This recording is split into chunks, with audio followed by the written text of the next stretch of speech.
fallen. Worse is he of whose sort Allah hath turned some to apes and swine. It sounds like Muhammad may have believed in reincarnation. Did the Quran bring any new revelation?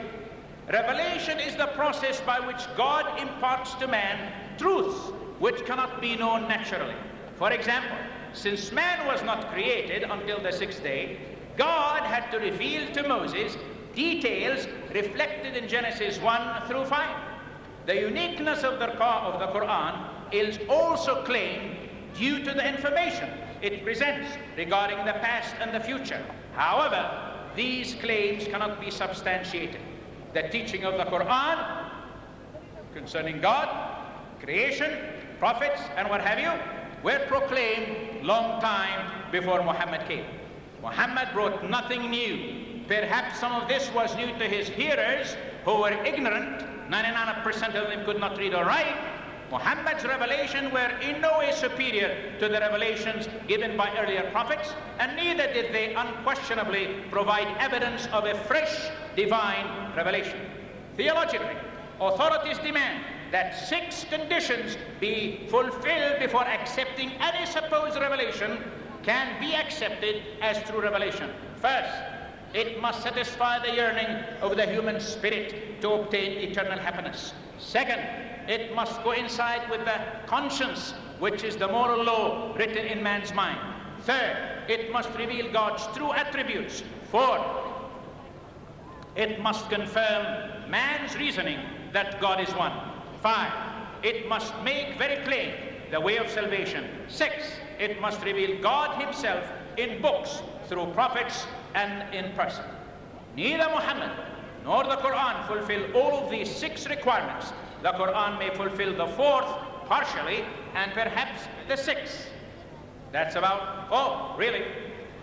Now, Muslims believe that certain passages of the Quran are mansukh or annulled by verses revealed later chronologically than themselves, which are called nasikh.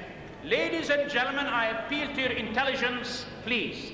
This is taught by Muhammad in Surah Al-Baqarah, verse 106. ما ننسخ من آية أو نفسها أو ننسها. All right.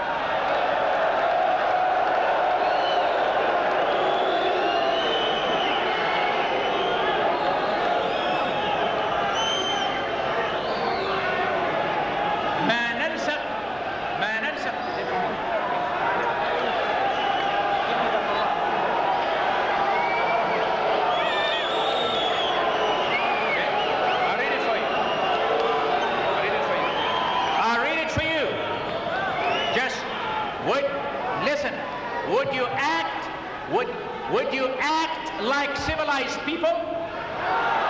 ما ننسخ من آية ما ننسخ من آية أو ننسها. Is that what it says? Such of our revelation as we abrogate or cause to be forgotten, we bring in place one better of the like thereof. Knowest thou not that Allah is able to do all things?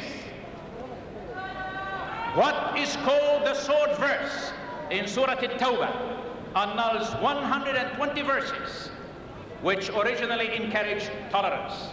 One tradition has it that Aisha declared emphatically that the Surah As-Saff, the ranks, 61, had 200 verses during Muhammad's lifetime.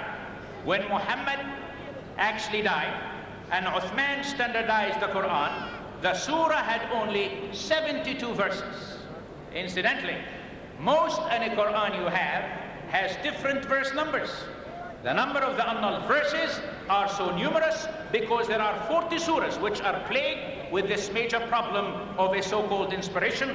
This concept is certainly very unacceptable and foreign to an all-wise God.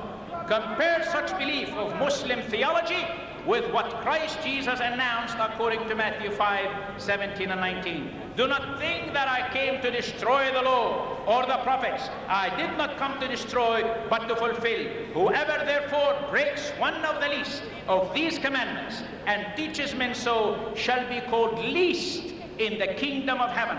But whoever does and teaches them, he shall be called great in the kingdom of heaven.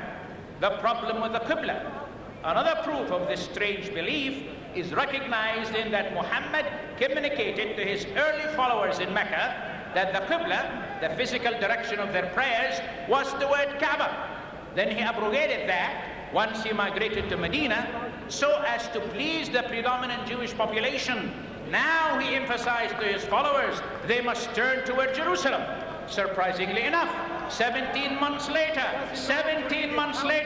Allah changed his mind for the second time by commanding Muhammad to look towards Mecca again and no longer Jerusalem when Muslims pray. A man makes mistakes, ladies and gentlemen, and needs to correct them, but such is not the case with God. God has infinite wisdom and cannot contradict himself. We must ask, does God have two Qur'ans if the system of abrogation is valid? We ask again, what does one do with this emphatic declaration in Surah Al-An'am 34? وَلَا مُبَدِّلٌ لِكَلِمَةِ اللَّهِ. And there is no changing or altering to the declaration or decisions of Allah. Muslims claim that the Quran was originally written on tablets preserved in heaven. This concept, however, is clearly borrowed from the Bible, because Exodus 32:16 tells us, now the tablets were the work of God, and the writing was the writing of God, engraved on the tablets. Muhammad professed to have a revelation through Gabriel when it suited his purpose. Many students believe, students of the life of Muhammad, messages came from heaven, were given to justify his political and moral conduct, as well as much of his religious precepts. Battles were fought, wholesale executions inflicted, wives added, and territories annexed under the pretext of the Almighty's command. Now, I want to challenge you. Mistakes in the Arabic of the Quran. You say you speak Arabic. Let's find out. Muslims believe that the Arabic Quran is the perfect, exact representation of Allah's word.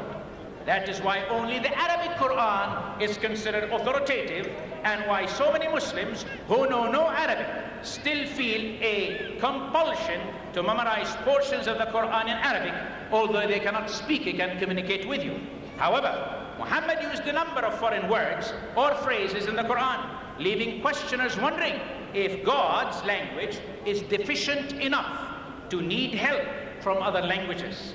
An orator demonstrates his speaking abilities by not borrowing expressions from other languages. How then do